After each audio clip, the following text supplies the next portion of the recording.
ഈശോ മിശിഹായ്ക്ക് സ്തുതിയായിരിക്കട്ടെ. അമ്മ മാതാവിനും തിരുക്കുമാരനും എൻ്റെ കോടാനുകൂടി നന്ദി. ഞാനിവിടെ നിൽക്കുമ്പോൾ ആദ്യം എനിക്ക് ഓർമ്മ വരുന്നത് പണ്ട് എൻ്റെ മമ്മി പറഞ്ഞൊരു വചനമാണ്. വിശുദ്ധ ലൂക്കായുടെ സുവിശേഷം 12-ാം അധ്യായം 12-ാം വാക്യം.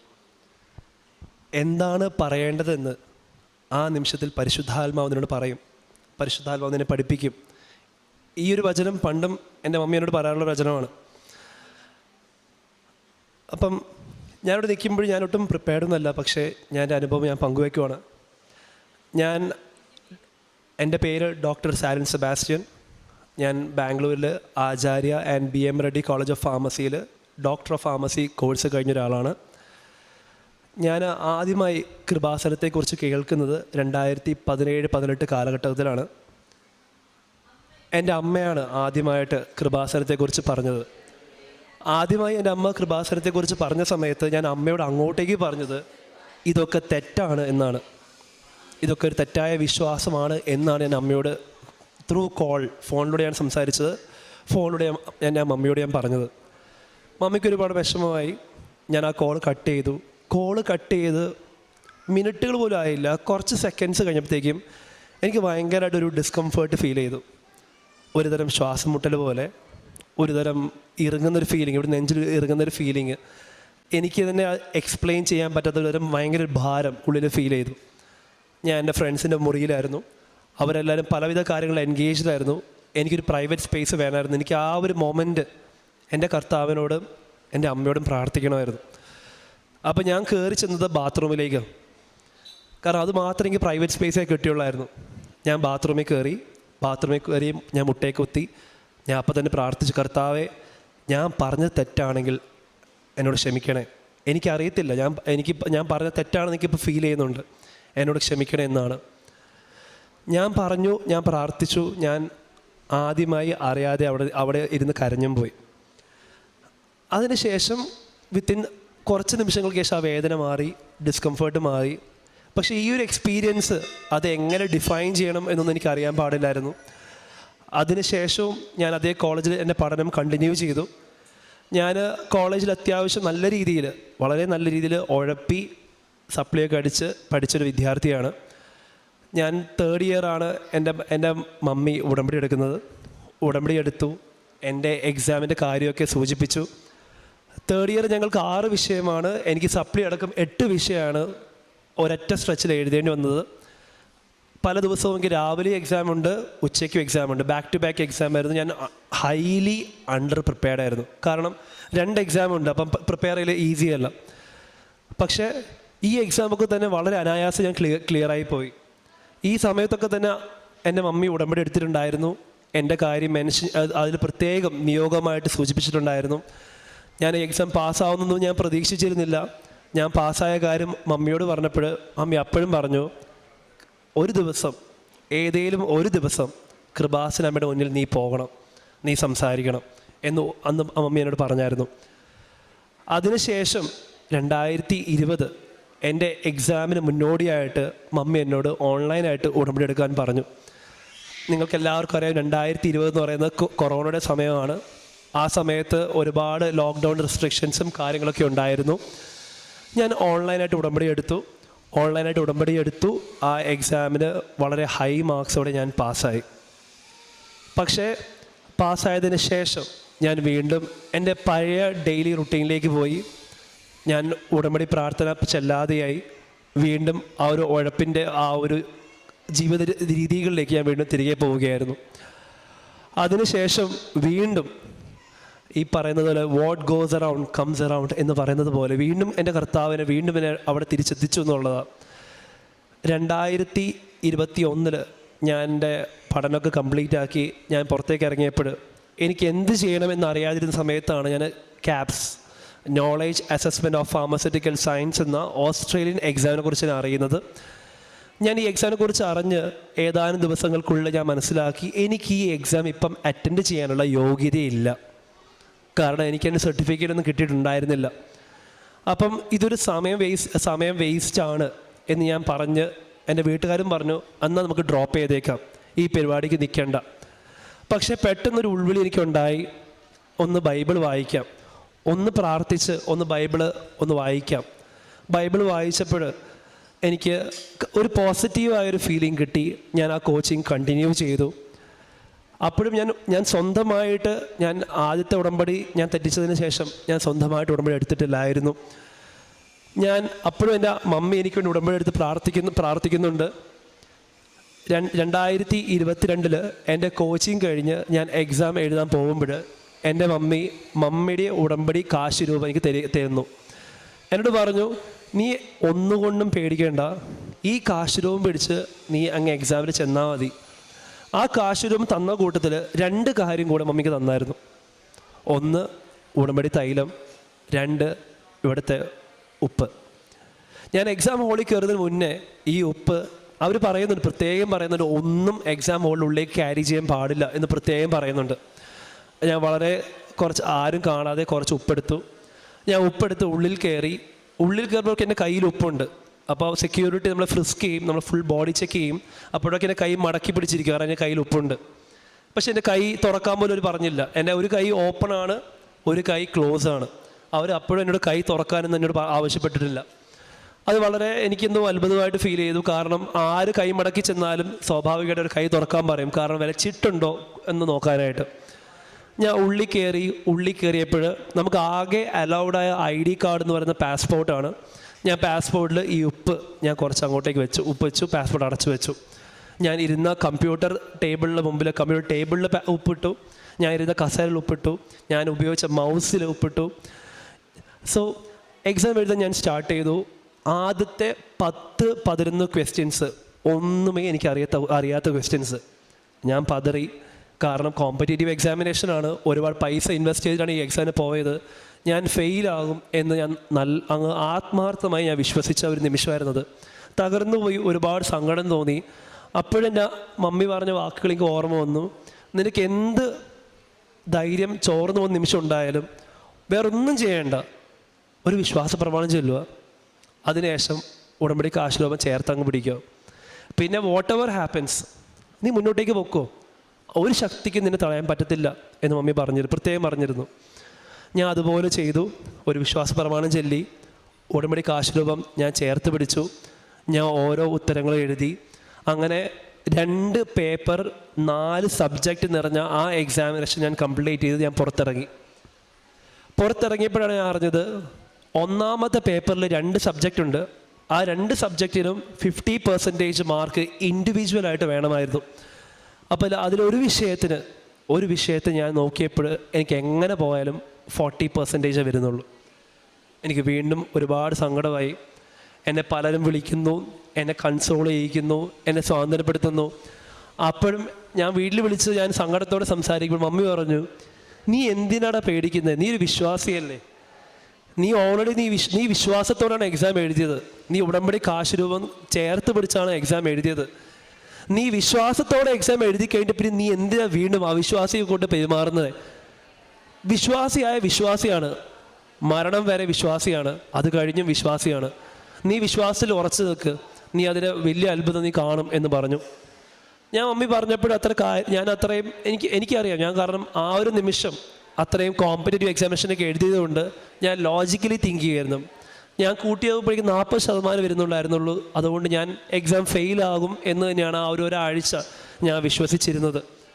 അൺടിൽ ആ റിസൾട്ട് ഒരു നിമിഷം എനിക്ക് മനസ്സിലായി, ഞാൻ എക്സാം പാസ്സായി. അത് ഇപ്പോഴും എനിക്ക് അത് അത്ഭുതമായിട്ടല്ലാതെ വേറൊന്നും എനിക്ക് പറയാനില്ല. കാരണം അത് ഏത് അവിശ്വാസി വന്ന്, ഏത് തത്വചിന്തവും വന്ന്, എന്ത് ഫിലോസഫി ചോദിച്ചാലും, എന്ത് ലോജിക്കൽ സ്റ്റേറ്റ്മെൻറ്റ് നടത്തിയാലും അവിടെ ഒരു വലിയൊരു അത്ഭുതം സംഭവിച്ചത്. 40% ചുമ്മാ 10% കൂടത്തില്ലല്ലോ. അത് വലിയൊരു അനുഭവമായിരുന്നു. അത് എക്സാം എഴുതി കഴിഞ്ഞ് ഞാനിവിടെ വന്നു. ആദ്യമായി നവംബർ 11, 2022 ഉടമ്പടി എടുത്തു. ഉടമ്പടി എടുത്തപ്പോൾ ഞാൻ വെച്ച എൻ്റെ ഒന്നാമത്തെ നിയോഗം എന്ന് പറയുന്നത്, എനിക്കൊരു ചെറിയൊരു പ്രശ്നമുണ്ട്. നിങ്ങളെല്ലാവരും കേട്ടൊരു വാചകമായിരിക്കാം, നമ്മൾ സംസാരിക്കുമ്പോഴാണ് നമ്മൾ ആരാണ് എന്താണ് എന്ന് മറ്റുള്ളവർക്ക്, സമൂഹത്തിന്, ലോകത്തിന് മനസ്സിലാവുന്നത്. നമുക്ക് പരസ്പരം സംസാരിക്കണമെങ്കിൽ കണ്ണിൽ നോക്കി വളരെ കോൺഫിഡൻ്റായിട്ട് സംസാരിക്കണം. പക്ഷെ എനിക്കൊരു കുഴപ്പമുണ്ട്, എനിക്ക് ഒരു വ്യക്തിയെ കണ്ടു കഴിഞ്ഞാൽ ഒരു ജഡ്ജ്മെൻ്റൽ ആറ്റിറ്റ്യൂഡാണ്. അവരെക്കുറിച്ച് ഒരു തെറ്റായ കാഴ്ചപ്പാട്, ഒരു തെറ്റായ ജഡ്ജ്മെൻറ്റ് വരുമായിരുന്നു. ഇത് എന്നെ ഒരുപാട് കാലങ്ങളായിട്ട് എന്നെ പിന്തുടരുന്ന ഒരു വലിയൊരു പരീക്ഷണമായിരുന്നു. ഉടമ്പടി എടുത്തു. എൻ്റെ ഒന്നാമത്തെ നിയോഗം ഞാൻ വളരെ ക്ലിയർ ആയിരുന്നു. എൻ്റെ ഒന്നാമത്തെ നിയോഗം ഇതായിരുന്നു ഞാൻ വെച്ചത്. എനിക്ക് ഒരു വ്യക്തിയെ കാണുമ്പോൾ കോൺഫിഡൻ്റ് ആയിട്ട് ഒരു തെറ്റായ ചിന്തകളോ ജഡ്ജ്മെൻ്റൽ തിങ്കിങ്ങോ ഒന്നുമില്ലാതെ എനിക്ക് സംസാരിക്കാൻ പറ്റണമെന്ന്. ഉടമ്പടി എടുത്ത രണ്ടാമത്തെ ദിവസം ഞാൻ രാത്രി കിടന്നുറങ്ങി രാവിലെ എഴുന്നേറ്റപ്പോൾ എനിക്ക് എന്തോ ഒരു ഡിഫറെൻറ്റ് ഫീലിംഗ്. ഞാൻ എല്ലാവരെയും കാണുന്നു, സംസാരിക്കുന്നു. എനിക്ക് ആ ഒരു പോരായ്മ ഉണ്ട് എന്ന കാര്യം ഞാൻ പാടെ മറന്നുപോയി. ആ ഒരു പോരായ്മ എന്നിൽ നിന്നും കംപ്ലീറ്റ്ലി മാഞ്ഞു പോയി എന്ന് ഞാൻ റിയലൈസ് ചെയ്യാനായിട്ട് ഞാൻ കുറച്ച് ദിവസങ്ങളെടുത്തു. കാരണം പിന്നെ എനിക്ക് അങ്ങനെ ഒരു പോരായ്മ ഉള്ളതായിട്ട് പോലും എനിക്ക് ഫീൽ ചെയ്യുന്നില്ലായിരുന്നു. എനിക്ക് കോൺഫിഡൻ്റ് ആയിട്ട് സംസാരിക്കാം, എന്നും ചെയ്യാം, എത്ര മണിക്കൂർ വരെ സംസാരിക്കാം. എനിക്കൊരു തെറ്റായ ചിന്തയോ ജഡ്ജ്മെൻ്റൽ തിങ്കിങ്ങോ ഒന്നും വരുന്നില്ല. ഞാനിപ്പം ഇന്നിവിടെ നിൽക്കുമ്പോൾ ഞാനൊരു അധ്യാപകൻ കൂടിയാണ്. എൻ്റെ കീഴിൽ ഓൾമോസ്റ്റ് 150-ൽ പരം സ്റ്റുഡൻസ് പാസ്സായിട്ടുണ്ട്. അതൊന്നും എൻ്റെ ക്രെഡിറ്റ് ആണെന്ന് ഞാൻ ഒരിക്കലും വിശ്വസിക്കുന്നില്ല. അവരുടെ അധ്വാനത്തോടൊപ്പം തന്നെ അമ്മയുടെ മാധ്യസ്ഥവും തിരുക്കുമാര അനുഗ്രഹമാണെന്ന് ഞാൻ നിസ്സംശയം ഉറച്ച് ഞാൻ വിശ്വസിക്കുന്നു. രണ്ടാമതായിട്ട് എനിക്ക് പറയാനുള്ളത് എൻ്റെ PTE എക്സാമിനേഷനാണ്. PTE എക്സാമിനേഷൻ എന്ന് പറയുന്നത് പിയേഴ്സൺ ടെസ്റ്റ് ഓഫ് ഇംഗ്ലീഷ് എന്ന് പറയും. അപ്പം നമ്മൾ ഏതൊരു പുറത്തേക്ക് പോകേണ്ട ഒരു ഇക്വാലൻസി എക്സാം എഴുതി കഴിഞ്ഞാലും ഇതുപോലുള്ളൊരു ലാംഗ്വേജ് എക്സാം എഴുതണം. ലാംഗ്വേജ് എക്സാം എഴുതി നല്ല മാർക്ക് കിട്ടിയാൽ നമുക്ക് പോകാനുള്ള സാധ്യത കൂടുതലാണ്. അവിടെ PR കിട്ടാൻ സാധ്യത കൂടുതലാണ്. എനിക്ക് പ്രിപ്പയർ ചെയ്യാൻ കിട്ടിയത് 7 ദിവസമാണ്. 7 ദിവസം കൊണ്ട് എന്നോട് പ്രിപ്പയർ ചെയ്ത് എക്സാം എഴുതണമെന്ന് എന്നോട് പറഞ്ഞായിരുന്നു. എനിക്കറിയാം അതൊന്നും പ്രാക്ടിക്കലല്ല. ഞാൻ കഷ്ടപ്പെട്ട് 10 ദിവസം സമയം ഞാൻ ചോദിച്ചു എൻ്റെ അധികൃതരോട്. 10 ദിവസം കൊണ്ട് ഞാൻ പ്രിപ്പയർ ചെയ്യാൻ സ്റ്റാർട്ട് ചെയ്തു. ഞാൻ പ്രാർത്ഥിച്ചു. ഇപ്പോഴും നിങ്ങളുടെ മുമ്പിൽ ഞാൻ തുറന്നു പറയാണ്, ഞാൻ പ്രിപ്പയർ ചെയ്ത സമയത്തേക്കാൾ കൂടുതൽ ഞാൻ സമയം ചെലവഴിച്ചത് പ്രാർത്ഥിക്കാനാണ്. ഞാൻ എക്സാം എഴുതി. അതിൽ 4 മോഡ്യൂളുണ്ട്. സ്പീക്കിംഗ്, റൈറ്റിംഗ്, ലിസണിങ്, റീഡിങ് എന്ന് പറഞ്ഞ 4 മോഡ്യൂളുണ്ട്. എല്ലാ മോഡ്യൂളിലും ഫുൾ മാർക്ക് എനിക്ക് കിട്ടി. അത് 90 ഔട്ട് ഓഫ് 90 ഓരോ മോഡ്യൂളിലും കിട്ടി. എൻ്റെ റിസൾട്ട് കണ്ടപ്പോൾ ഞാൻ ആദ്യം വിചാരിച്ചത് ഇതൊരു ഡെമോ റിസൾട്ടാണ്. അതായത് ഇങ്ങനെയാണ് റിസൾട്ടിൻ്റെ ഫോർമാറ്റ്, ഇങ്ങനെയാണ് എന്ന് കാണിക്കാനായിട്ട് അവരൊരു ഫുൾ ഇങ്ങനെ അയച്ചു തന്നതാണ് ഞാൻ വിശ്വസിച്ചത്.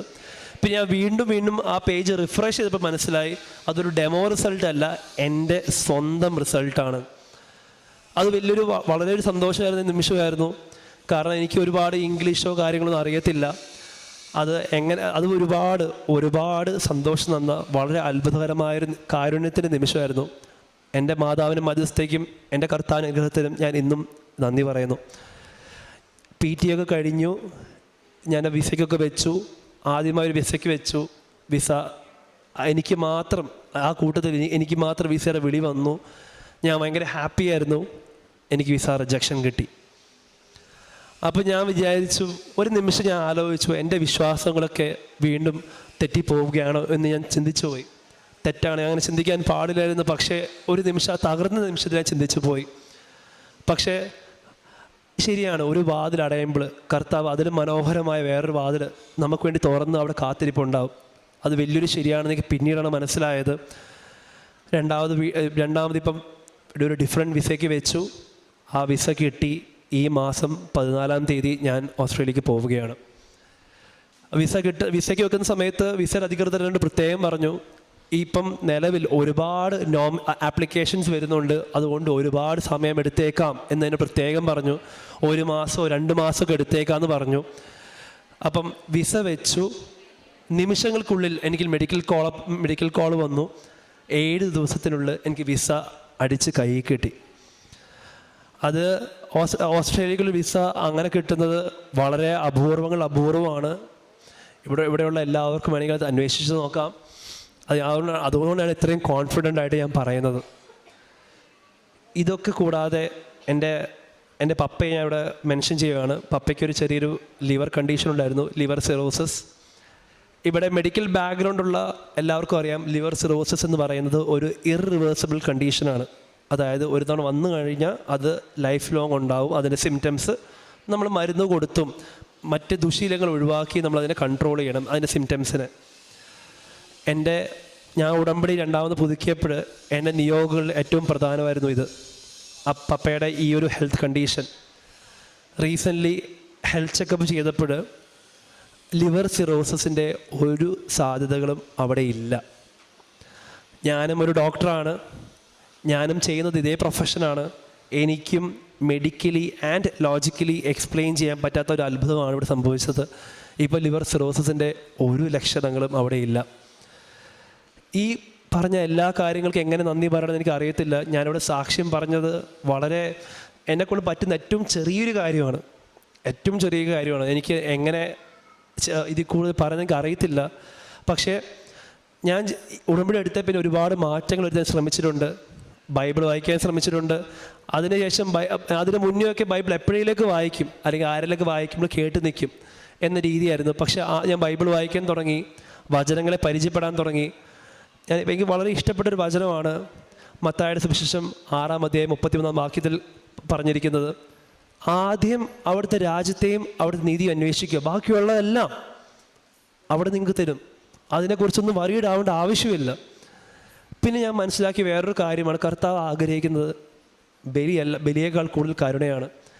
ഇവിടെ ഉടമ്പടി എടുത്ത പിന്നെ ഉടമ്പടി പത്രിക കൊടുക്കുവാനും രോഗികളുടെ സമയം ചെലവഴിക്കുവാനും എന്നോട് സഹായം ചോദിക്കുന്ന ആൾക്കാരോട് എനിക്ക് സഹായം ചെയ്യാൻ സാധിക്കുമ്പോൾ ഒരു പ്രത്യേക സന്തോഷമാണ്.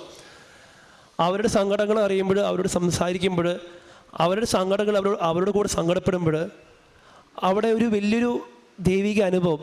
കാരണം സങ്കടത്തോടൊരു കോൺവെർസേഷൻ സ്റ്റാർട്ട് ചെയ്യുമെങ്കിലും അവസാനം ആ ഒരു കോൺവെർസേഷൻ എൻഡ് ചെയ്യുമ്പോൾ രോഗിയും ഞാനും പരസ്പരം ചിരിച്ചുകൊണ്ടാണ് അവിടുന്ന് പോകുന്നത്. അത് ഒരു രോഗിയെ കാണുമ്പോൾ എന്താണ് സംസാരിക്കേണ്ടത് പോലും എനിക്കറിയത്തില്ല. പക്ഷേ ആ സമയത്ത് ഞാൻ ആദ്യം സൂചിപ്പിച്ച വചനം പോലെ പരിശുദ്ധാത്മാവ് എന്താണ് പറയേണ്ടതെന്ന് വളരെ വ്യക്തവും കൃത്യവുമായി എന്നെ പഠിപ്പിച്ചു തന്നു എന്നുള്ളതാണ്. ഒരുപാട് മാറ്റങ്ങൾ ഉടമ്പടി എടുത്തേ പിന്നെ സംഭവിച്ചു. ഈ മാറ്റങ്ങളൊക്കെ തന്നെ എല്ലാത്തിനും ഞാൻ ദൈവത്തിനും എൻ്റെ അമ്മയ്ക്കും എൻ്റെ കൃപാസന അമ്മയ്ക്കും ഒരുപാട് നന്ദി അറിയിക്കുന്നു. Thank you. ഇപ്പോൾ തന്നെ നിങ്ങളുടെ സുഹൃത്തുക്കൾക്ക് ഷെയർ ചെയ്തുകൊണ്ട് കർത്താവിൻ്റെ പ്രേക്ഷിതരാകും.